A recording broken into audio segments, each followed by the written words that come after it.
Hi there. Welcome to Progressive Short Takes. I'm your host, Joe Firestone. So today I want to talk about what the Democrats should do to stop the confirmation of Amy Coney Barrett.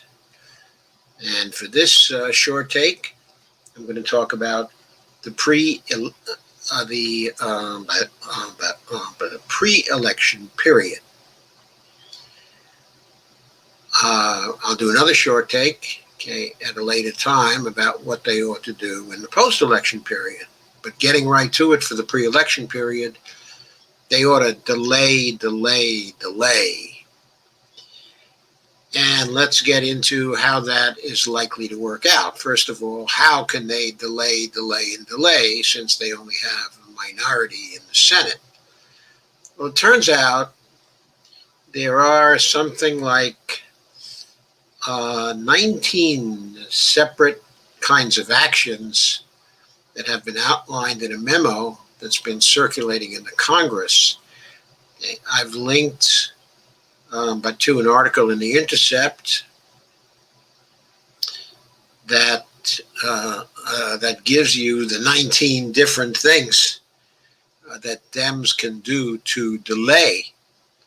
Now, there's no guarantee these are going to work to completely delay until the election, but I think there's a fair chance that this is going to work, not simply because of the delaying actions themselves, but if the Democrats apply themselves and they're disciplined in taking these actions over a period of time, and at the same time they message externally while they're doing this. In other words, they do it every day and they message every day. If this is accompanied by the right kind of messaging, it would give Dems a chance to highlight the issues raised in the confirmation fight. For example, healthcare, the Affordable Care Act. But taking it away in a pandemic that's already killing 210,000 people. How would that happen? Well, if Amy Coney Barrett is confirmed 1 week after the election, if she's confirmed during the pre-election period, then 1 week after the election, the Supreme Court is going to take up an important case on the ACA, which would give the court a chance to declare the ACA unconstitutional. Even if John Roberts goes over to the liberal side, there could still be a 5-4 majority on the conservative side, because Amy Coney Barrett has already said, in other decisions, that she's opposed to the ACA. So there's a good possibility that the Supreme Court would be taking it away during a pandemic that's already killed 210,000 people. That would result in 150 million people, 130 million of whom have pre-existing conditions. The ACA and the protections they enjoy now from the ACA would be taken away from 150 million people who really need to have the coverage. Now the Democrats could also emphasize what they think are the real reasons why the Republicans are rushing the confirmation. These include, of course, to get a vote that's favorable to them in the upcoming ACA case. Second, to get a vote for Trump in case the election gets thrown to the Supreme Court. This is very important, and Trump has said already he wants a fifth justice in there, and one that is likely to vote for him. He's been very naked in his statements about that, very clear, very frank.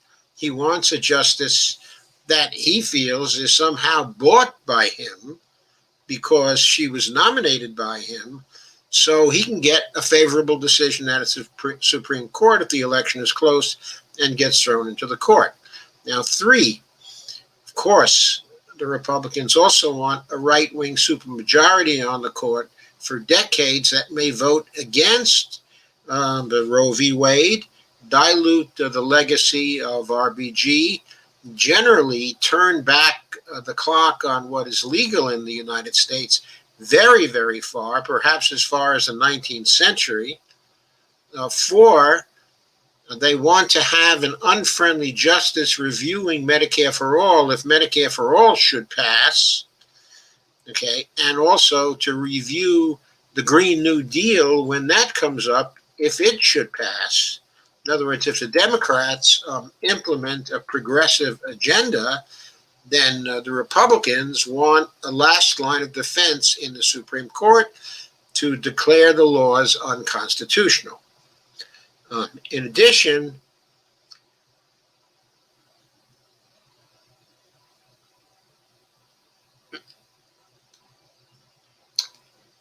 by emphasizing, by shifting to the confirmation fight with Amy Coney Barrett, what the Republicans are doing is they're focusing on this confirmation fight all through October instead of working to pass relief to tens of millions of Americans who are in favor of eviction, who are in danger, okay, of eviction, who need further stimulus checks, who need jobs or unemployment checks to help them to pay the bills. They're not focusing on any of that. Instead, they're only focusing on the confirmation through the lead up to the election. So what the Democrats want to do is they want to bring the focus away from just the confirmation fight and tie the confirmation fight as a distraction from the business that the Congress ought to be focusing on now, which is getting relief for the American people. Now, all of these issues cut against the Republicans and remind people why they may want to vote against Trump and Republican senators and Senate candidates in tight races. So delay, while focusing on the issues, can benefit Democratic chances in many races across the country because the increasingly intense confirmation process will highlight the power grab aspect of the effort by the Republicans to get Amy Coney Barrett onto the court to vote against the majority preferences of Americans. The delay up until the election may help the Democrats further to get a relief bill out of the Republicans and will certainly help them to get a bigger victory over Trump and a bigger margin in the Senate. There are, some people think, as many as 14 Senate races on the bubble right now that the Democrats could possibly win. They have a very, very small probability of even emerging from this election with 60 votes in the Senate.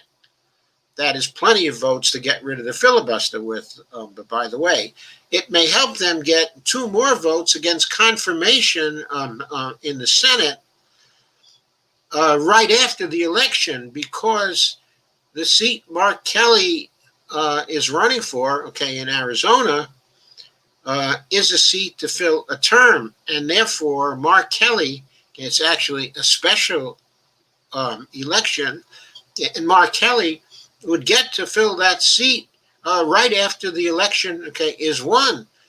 He won't have to wait, okay, until January to fill that seat. He would get to vote, okay, on Amy Coney Barrett if the delay is successful in getting through the election. He would get to vote on that question. And Raphael Warnock, who's running against Kelly Loeffler in Georgia, has the same situation. He's behind now, okay, by a little. But if he were to win, which he very well might with this kind of strategy, then the Democrats would have 2 more votes. Okay? And with Susan Collins and Lisa Murkowski saying they will not vote for confirmation, that would mean, okay, that the Democrats would actually be able to block a confirmation vote in the lame duck period. Okay, now, of course, there is the possibility that Susan Collins would shift her vote if we got to the lame duck period. After all, she might be angry. She might actually prefer a conservative justice. If she had her druthers, she might want to vote for a conservative justice. And the only reason why she's not, perhaps, is because she's afraid that would seal the deal in terms of her losing her seat to Becerra Gideon. Okay, but in any case, you see, it would be very valuable for the Democrats. It makes political sense for them to keep the pressure on the Republicans in close races in the Senate, to keep in front of people's minds that these Republicans are voting to take away through the Supreme Court lots of things that people enjoy now. And we'll get a little bit more into this in the second of the short takes, which will come up in a while, and which will cover the post-election period. So that's all I have for now. But thank you very much for coming. I'll be back shortly with another progressive short take. Thank you.